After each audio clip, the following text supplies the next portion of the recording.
O antropólogo William Ury é o mais importante negociador e mediador de grandes conflitos em todo o mundo. Ele já vendeu milhões de livros, entre eles Como Chegar ao Sim com Você Mesmo. Seus livros já foram traduzidos em 34 idiomas. Professor, muito prazer, muito obrigado por senhor me receber aqui em São Paulo, no escritório de um amigo comum nosso, Alexandre. Queria que o senhor contasse um pouquinho da sua história. Como é que o senhor caminhou para esse lado das negociações, sua formação? Yeah, well, I was trained as an anthropologist, which is a student of human beings, and human beings engage in a lot of conflicts. And I was also born in the shadow of the atomic bomb, and so I was always wondering, why are we getting into such a conflict, my country, the United States, and the Soviet Union, and imperiling the future of humanity? So that's what got me interested in negotiation. 1962, no? 1962, the Cuban Missile Crisis, you know, if that crisis had gone slightly differently, we wouldn't be talking right now. Essa foi a sua primeira experiência teórica?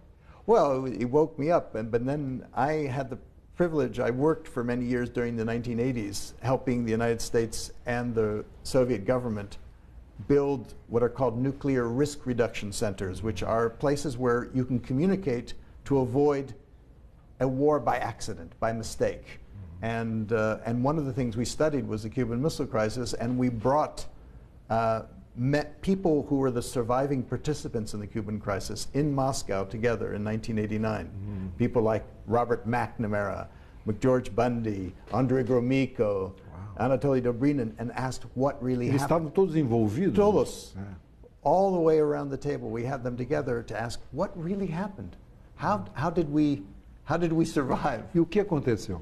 Well, it was amazing because it was a little bit tense at first, you know, because still the time of communism and people weren't used to talking. But Guerra Fria. But McNamara broke the ice. He said, you know, if I had been in your shoes, I might have assumed too, like you, that the United States was going to attack Cuba. So I understand what you did in bringing nuclear missiles. So immediately that began to relax, which is to me one of the very important things in negotiation, which is to put yourself in the other side's shoes. If you make that first step, then you can begin to create an atmosphere in which you can begin to reach an agreement. O que você chama de colocar na varanda. Yeah, exactly. It's to me the foundation of successful negotiation is to imagine you're negotiating on a stage like this, a piece of theater.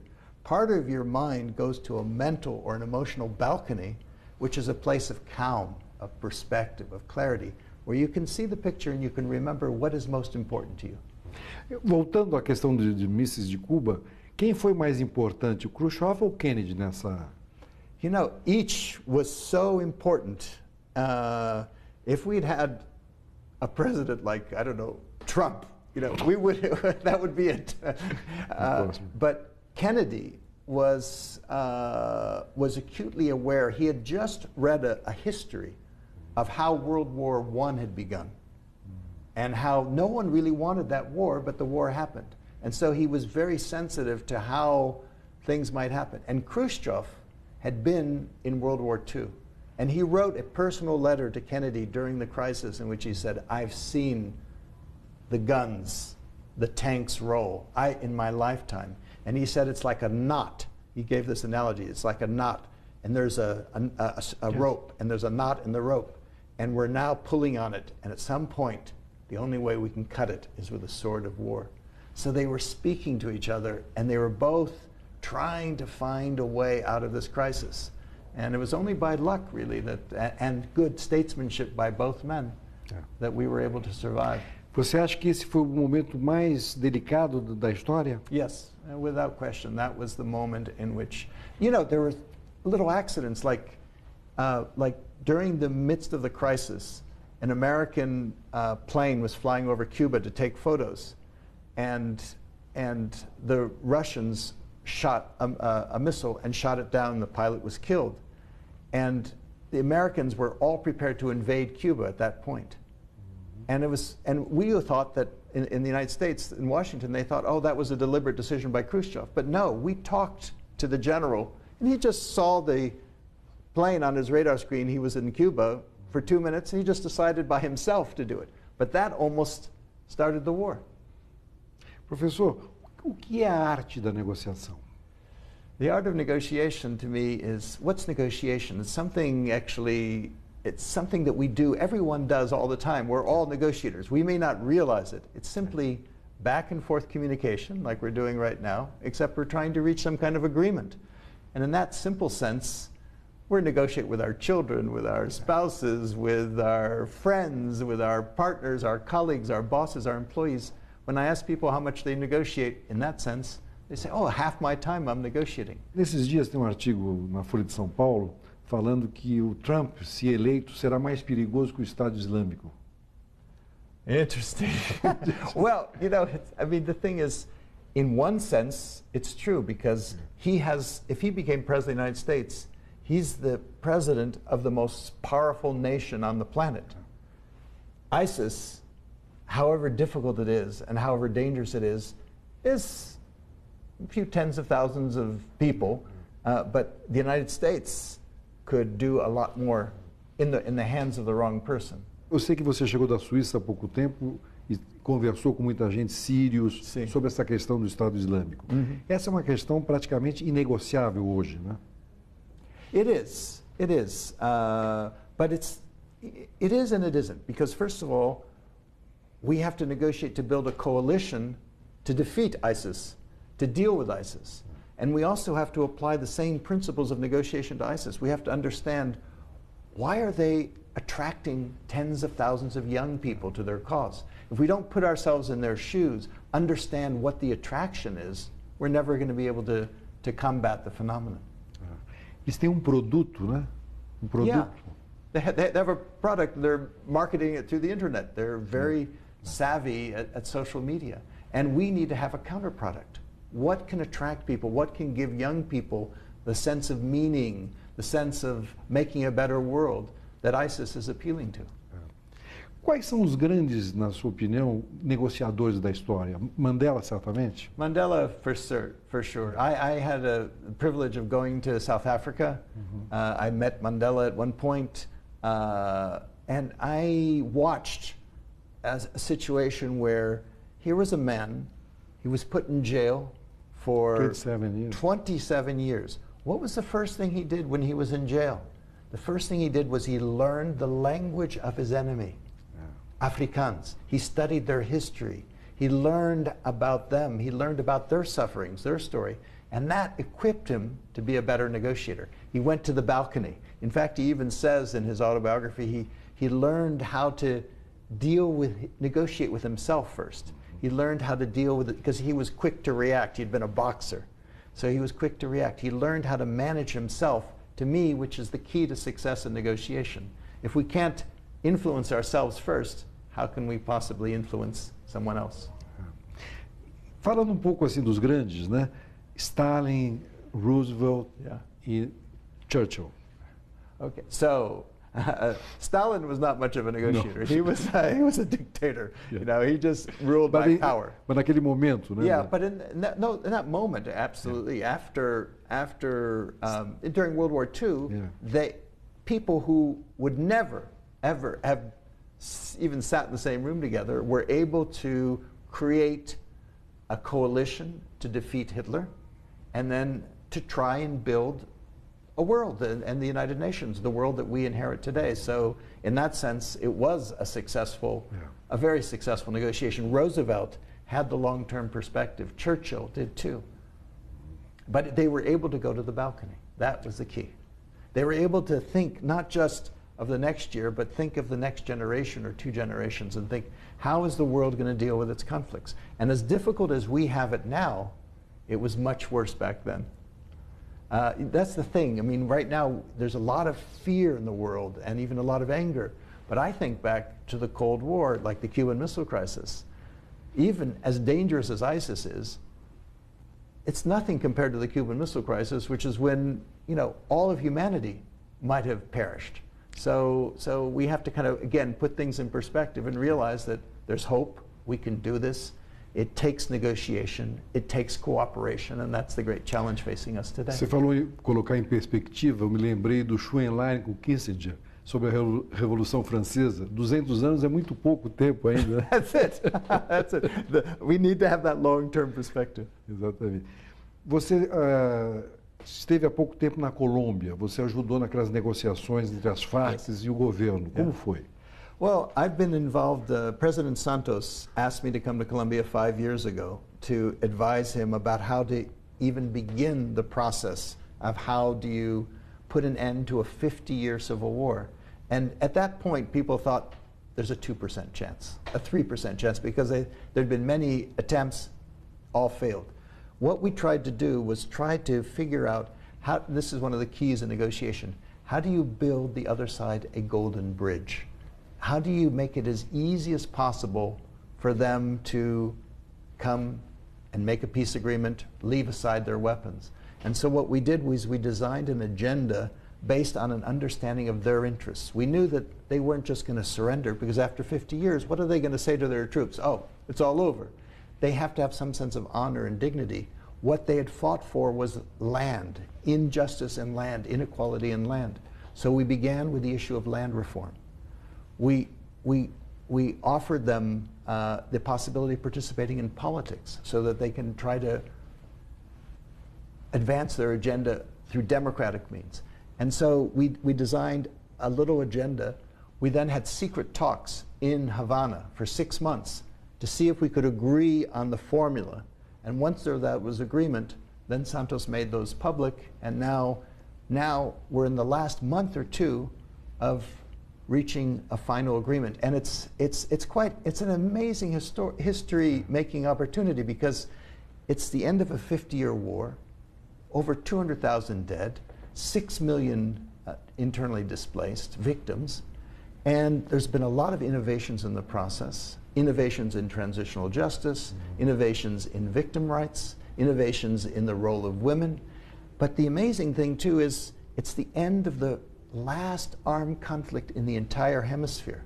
So it raises the question, if we can put an end to war in one hemisphere, why not in two? Professor, eu estava pensando aqui o senhor falando, o Papa foi muito importante também nessa negociação. The Pope, to me, is one of the great lights in the world today. And yes, the Pope has played, he played an important role in bringing the United States and Cuba together. The negotiations take place in Cuba. And when the Pope visited Cuba, it gave an incentive. Even the FARC, you know, they look up to the Pope. Raul Castro, you know, they right now people like the Pope, and so he plays a very important role of inspiring peace. Evidente que a negociação é uma arte e nós precisamos nos preparar para isso, né? As universidades hoje, Harvard e outras, têm cursos, né? Absolutely. When I began in the 1970s, there were no courses on negotiation. But now, every school, even around the world, but at Harvard, the business school, the law school, the school of government, major corporations, everyone recognizes that negotiation is a key skill for all of us. In fact, we should probably be teaching children in elementary schools, how do you resolve conflicts? Because it's key in life. And now it's the beginning of this field. O seu grande desafio, eu imagino que o nó górdio das negociações hoje no mundo é o Oriente Médio, né? It is, and I just got back from there, and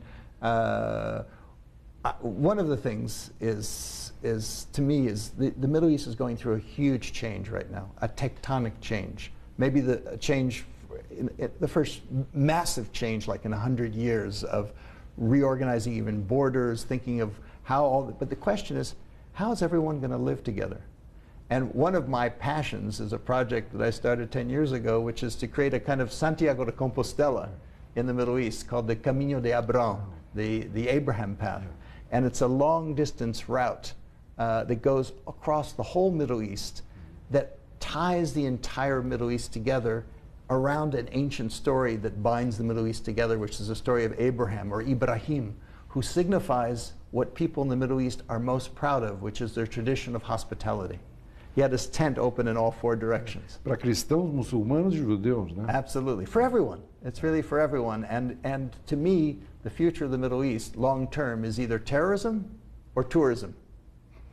And the Abraham Path is an initiative in tourism, in economic development. And the World Bank is now involved. National Geographic did a cover story of the 10 best new walking trails in the world. Provence, Wales, Tuscany. Number one was Abraham Path. Quais foram as negociações mais difíceis que você fez? Well, I've done always the last negotiation is the most difficult, but one of them I remember was in Venezuela, where I had to negotiate with Hugo Chavez.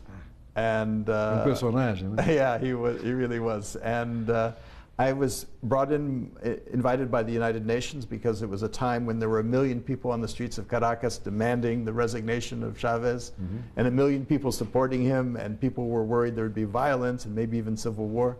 Anyway, at one point, I had a number of meetings with him, but one meeting in particular was, I had a meeting with him, it was at 9 o'clock at night in the presidential palace. And he liked to meet at night, and 10 o'clock, 11 o'clock, midnight, finally I'm ushered in to see him. And I expect to find him all alone, but he's got his entire cabinet. He says, here, have a seat. Tell me, what do you think of the situation here in Venezuela? And I said, Mr. President, I've been speaking to your ministers, I've been speaking to the opposition, and I think there's been a little bit of progress. Well, that was the wrong thing to say, because he said, what? You're not seeing the dirty tricks those traders are up to? Americano. Exactly, you're naive, you're foolish. He proceeded to lean very close to my face like this, maybe very close to my face, and shouted for approximately 30 minutes. And I was going, you know, all this work down the drain. But then I had a chance to go to the balcony for a moment and ask myself, because I was thinking, I'm not a fool, whatever. Is it really going to be in my interest, which is peace, to get into an argument with the president of Venezuela? So I said no. So I just listened to him, which is key in negotiation, just listen.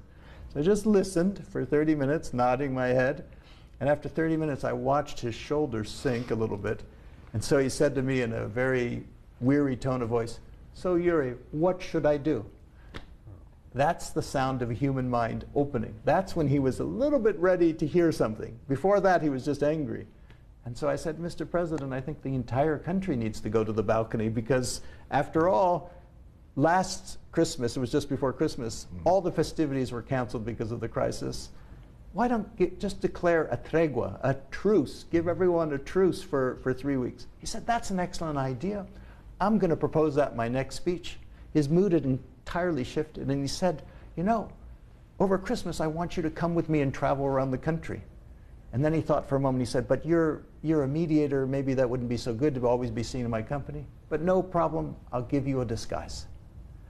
His mood had completely shifted, and what I learned from that is the greatest power that we have is the power not to react, the power to go to the balcony, the power to listen. That's what can transform the situation. Outro seu grande amigo é o Jim Carter, né? Yes, I am a great admirer and a friend of his. I just visited him. Foi presidente que não se reelegeu, mas foi grande presidente do ponto de vista política externa, né? Absolutely. Absolutely, everywhere. He was in the Middle East. América Latina? Yeah, here, Brazil? Absolutely. With his human rights and democracy, he saved thousands and thousands of lives and paved the way for democracy. I think helped support the possibility of democracy that we now see throughout Latin America. O que você diria para casal que estivesse brigando, homem e mulher? Essa é a briga mais difícil, né? Yeah, absolutely. It's true. It's true. Que conselho você daria para casal? Well, the one thing I would say to me, which is the key to successful negotiation, is to talk less, listen more. It's about, to me, negotiation is not, we think of it as talking, but a successful negotiator is someone who knows how to listen. And listening, I don't just mean hearing the words, but what's behind the words, what's underneath the words, what are the feelings, what's not being said, what does that person really want? If we can learn to listen in that way, I think that's the key to a successful marriage. Voltando para o início da sua carreira, eu me lembro que você foi conversar com Warren Buffett, né? Como é que foi aquela conversa? Warren Buffett was interested. He was interested in the nuclear issue because he was worried. He told me, it's like there's a huge vat of marbles. They're all white, but there's one black one. And each time we have a crisis, we're reaching in and we're picking out a marble. Sometime we're going to pick out the wrong marble, the black marble. So, but when it was very interesting, because I just finished writing a book called Getting to Yes with Roger Fisher, and he said... Você vendeu 15 milhões, mais ou menos? Something like that, yeah, absolutely. And he said, but you know, in my line of business, yes is not the most important word. The most important word is no. And I said, what do you mean, Warren? He said, well, I sit there at my desk in Omaha, and I look at one investment opportunity after another, and I say no to this one, and no to this one, and no to this one. I say no 1,000 times until I find the one that I'm looking for, and then I say yes. And all I have to do is say yes maybe 5 times, and look at me, you know. He'd become a billionaire. So to me, what that showed is that yes is a very important word, but so is no. No, sometimes in life you have to say no in order to say yes to something even more important. And so I wrote a book about this, actually inspired by that comment, called The Power of a Positive No, of how to say no positively in a respectful way, because it's very hard for people, I think, a lot of people. We can't say no so easily. But the art of the positive no is key. Professor, para terminar o programa, o que o senhor mais aprendeu na sua vida com essas negociações todas? I think, you know, probably the biggest lesson I've learned in the end, you know, because I focused on negotiation, I focused on negotiating with extremely difficult people, in difficult situations, but maybe the most important lesson I've learned is that the person who's most difficult that we ever have to deal with in life is the person is right here. Is the person I look in the mirror every morning. It's the person you look at the mirror. If we can learn to turn ourselves from an internal enemy into an internal friend, if we can learn to get to yes with ourselves, then it'll be a lot easier to get to yes with others. Muito obrigado.